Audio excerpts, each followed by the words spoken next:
Hey ladies and gentlemen, welcome back to the channel. As always, it is Nick here, back with your daily crypto news and analysis, and today we're going to be talking about Ripple, Hbar, and also even XDC. So let's just dive in and let's talk about a few things. But of course, before we jump on in fully, I just want to ask you guys could hit that like button. It does help the channel grow immensely, and of course, I always do greatly appreciate it. So Bitcoin is still hitting my daily resistance target, so I'm not going to be bullish on the market just yet. I still expect a little bit more downside. We'll most likely have a nice little daily candle close, but for the most part, I'm still expecting some downside potential here. And also, here's the refreshed, market. If you guys, want to see the full on price, there you guys have it. But today we are going to be talking about XRP, XDC, and also our lovely friend Hbar. So honestly, we've been addressing these tokens for a very long time on this channel. I still address them because I do believe that in the long-term span of crypto, it's not going to be, a speculative market anymore. We will most likely usher into a utility-driven market where we do see a lot of these hedge funds and institutional investors jumping into legitimate projects that are solving legitimate use cases and issues. So when we talk about things right now, I think that the main focus point is on Bitcoin and Ethereum, right? We are seeing Ethereum move to, proof of stake, which is of course necessary and needed, because a lot of these networks, specifically the ones that came in early on in the game, lack a lot of issues, or I should say, lack a lot of efficiencies, and this leads to issues, specifically regarding sustainability, scalability, cost per transaction, and things like that. And this is also why I do take a lot of positions in a lot of the altcoin holdings that I do hold right now. It's not because I believe in them. It's because we see their efficiencies already shining through. The focus point on Bitcoin, for the longest time has always been sustainability. And now we actually do see an article coming out.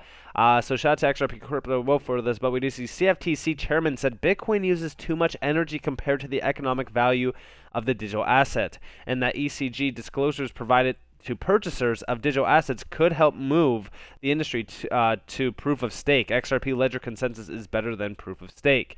And a lot of these ledgers are actually better than proof of stake when we talk about the consensus mechanism behind a lot of these, specifically even Hedera.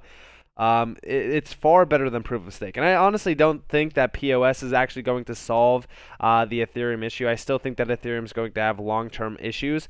I've always addressed my concerns around not Hedera, but Ethereum in terms of centralization talks, because even around the XRP lawsuit, we've been seeing a lot of speculation around who really is in control of the Ethereum network. So I don't know. I don't believe that we should be picking winners or losers in this market, but I have been accumulating assets that I truly believe in long term. And Ethereum, do I hold some? Yeah, 100% to purchase NFTs and stuff like that. But I'm not going to be hodling Ethereum waiting for the next 100x return on it, because again, we'll most likely see that on some of these assets before we even see it on Ethereum. Not only that, but Ethereum itself is at over a $500 billion market cap at its all-time high. In my opinion, it's just there's not that much upside potential on it, similar to Bitcoin, right? Like, where is Ethereum going to go if it 10x's from here? $20,000? I mean, again, is it significant ROI? Yeah, sure, but I'd rather take the ROI bet on something like XRP, right, where it could do a 20x return, or even Hbar, right? So when we look at Hbar at 10 cents, this thing could do a 20, 30, 40, 50x from these prices. So again, I'm betting on the long-term game here on some of these consensus mechanisms that are already proven their efficiencies, that are already here, they're built out, they're fully live, and they're doing incredible things. We also did see, again, Solana is down again. It's a day of the week that ends in Y after all. Solana, in my opinion, is dead. I think that a lot of these major projects are inefficient. I think that they are inconsistent in terms of their uptime, and we've seen problems arise from a lot of these major assets. The top 10 list, right? Don't just look at the list in terms of coin market cap and say, all right, well, I'm going to jump into these assets because these are the ones that are going to win. No, it does not work like that. We've seen this happen with Luna. I mean, Luna was sitting at number 4, and then all of a sudden now it's at number 213. Things can move rapidly. Projects can fail. And in my opinion, a lot of these projects in the top 25, top 50, a lot of them are set to fail. And I honestly think that we will see them fail in time.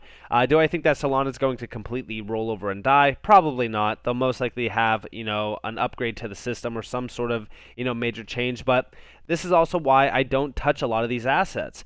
Did I miss out on the Solana run? 100%. Does it suck? Yeah. I mean, it's gains, right?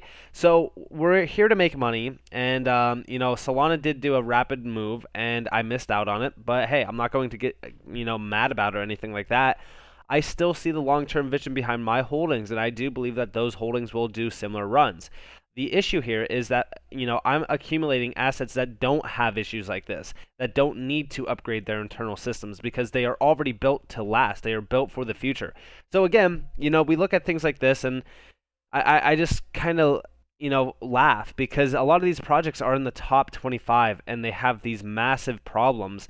Yet nobody is looking at that. I mean, it's all a speculative market right now. And I look forward to the times where we are in a utility-driven market. And we actually do see here May 17th, 2022, breaking news, the IX, crypto index, IXCI, is the first Hong Kong launched benchmark indicative crypto index, which aims to reflect the performance of the cryptocurrency market. Hedera Hbar will be crowned. And we actually do see here Hedera has been added to the IX crypto index, removal of Terra Luna from IX crypto index with effective 19th May of 2022, which just happens today. And then we also do see here it will be removed from the IX crypto index as the latest extreme, events associated with its stablecoin Terra USD has pushed Terra from the top 10 cryptocurrencies by market capitalization within a week to rank 208th.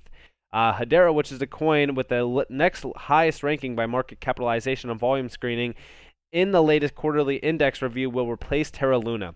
The number of constituent cryptos will remain as 19 constituents. The changes are as followed: addition, Hedera; deletion, Terra. I thought this was pretty significant, and of course I did retweet it because, again, we're seeing a lot of these projects that, a lot of people argued are way too big to fail, essentially fail. And in my opinion, I think that Luna is essentially dead. I think that the best, short-term aspect is either Luna, burns the supply, and, holders right now get a major pump. But again, long-term, I don't see, Luna sustaining. And I do think that a lot of the trust behind Luna is essentially dead. But we also did see here Hedera can be the missing key to unleashing the metaverse's massive adoption, plus the right stimulus for entrepreneurs, companies, and gamers to explore new and innovative utilities. Hint, it's just about to disrupt $610 billion worth of industries. And there's so many, there's a massive breakdown in this thread from Stater. I'm not going to, read through the entire thing. But honestly, as we do see more and more of these funds really kind of launching on Hedera, I've always, expressed my concerns around those funds. I really do want these projects to be, contracted to only be building on Hedera, because a lot of the projects that did get a fund from Hedera moved over to ERC20. But again, I still believe that Hedera is massively disrupting large amounts of industries. It's not just a $610 billion worth of industries. I think that they will be a major stepping stone in this market, and I do believe that they are going to be a giant as we do kind of move forward on.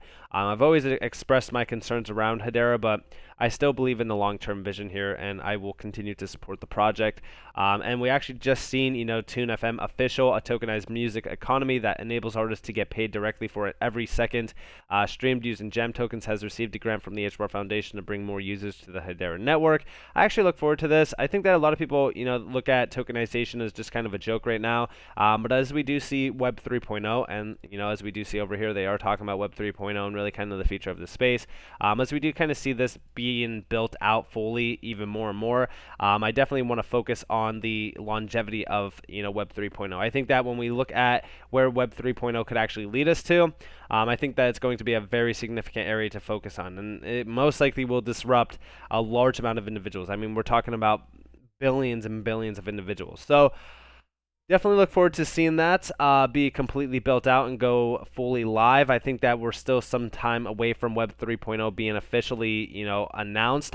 We are seeing a lot of building happening within that area, and Web 3.0 is just not a facade. It is being built, and it is going to be pretty significant.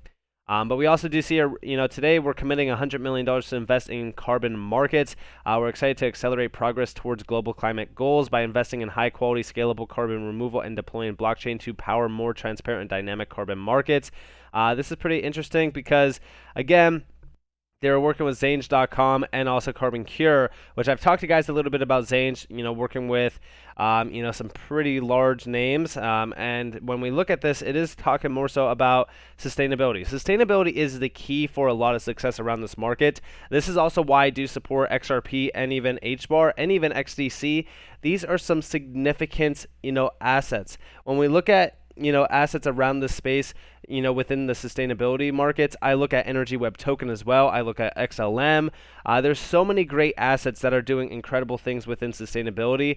This is why I also look at the longevity of Bitcoin and Ethereum. What will actually allow them to continue to sustain their energy usage without doing massive upgrades to the system that could potentially make or break the network, which, by the way, the move to proof of stake could essentially make or break Ethereum, which I'm definitely paying attention to as we do kind of march forward on into the summertime. But we also did see XDC announce Panama is crucial to global trade. It's now seeing 5% of shipping traffic. Its assembly recently passed a bill approving use of XDC. Next week, members of XDC Foundation will fly to Panama for a Bloomberg forum, learn about the promise of Panama here. And I talked to you guys about this slightly the other day, but we've been seeing a lot of updates within this area, specifically regarding the trade finance area. This is a very large amount of money. I mean, it's 5% of the shipping traffic globally. So this is huge. But also, we did see also this from Andre Casterman. So we did see a question come up saying, I wonder if Andre Casterman has anything to say about yesterday's speech, which included the electronic trade document bill. And we did see here the progress in the UK will have a ripple effect on major countries and has already influenced France to align with MLETR. Trade finance will actually benefit from digital assets as bills of exchange/lading will become NFTs on the blockchain as per Anigio Tech. This is why I've always focused on NFTs. We actually do here supporting dev tool/functionality for carbon credit NFTs. This is on Ripple. This is significant. NFTs are, no longer just JPEGs. Web 3.0 was just not JPEGs. This is where we really kind of see a march forward on within that area, specifically around tokenization and NFTs, and I definitely look forward to seeing this really kind of arise. Now, talking more so about Ripple, I know that you guys probably see me open this slightly just before, but we did see on-demand liquidity is coming to Lithuania. I'm going to be doing a deeper dive in on this in my video later today, later tonight, but this is actually a pretty significant update, and I'm actually going to be talking to you guys exactly why this is a pretty significant update, but we are seeing a lot of disruptions happening around these assets. I want you guys to pay attention to the 3 X's, XRP, XDC, and XLM. These are going to be key giants, but also pay attention to Hbar, QNT, Algo, IOTA, and also API 3. There's some pretty significant assets right now doing pretty significant things within the Web 3.0 scene, specifically around interconnectivity and interoperability and stuff like that.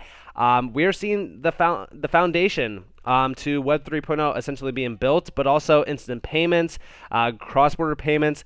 Guys, things are ramping up around this space. I'm so excited for the future of a lot of these assets, specifically assets that are, being, talked down upon just because of price action alone. I told you guys many times, I don't just focus on the price metrics around assets. I focus on the fundamentals and the building going on behind the scenes.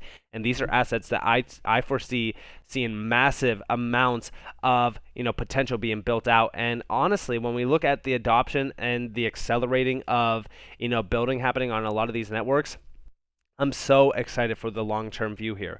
But with that in mind, I hope that you guys enjoyed this video. If you guys did, definitely leave a like, subscribe, turn notifications on if you guys want more free content. You guys are more than welcome to follow me on Twitter and join the free Discord down in the description below. As always, up to you all. Have a beautiful day or beautiful night. Wherever you guys are on this beautiful world. This has been Nick. Peace out, guys.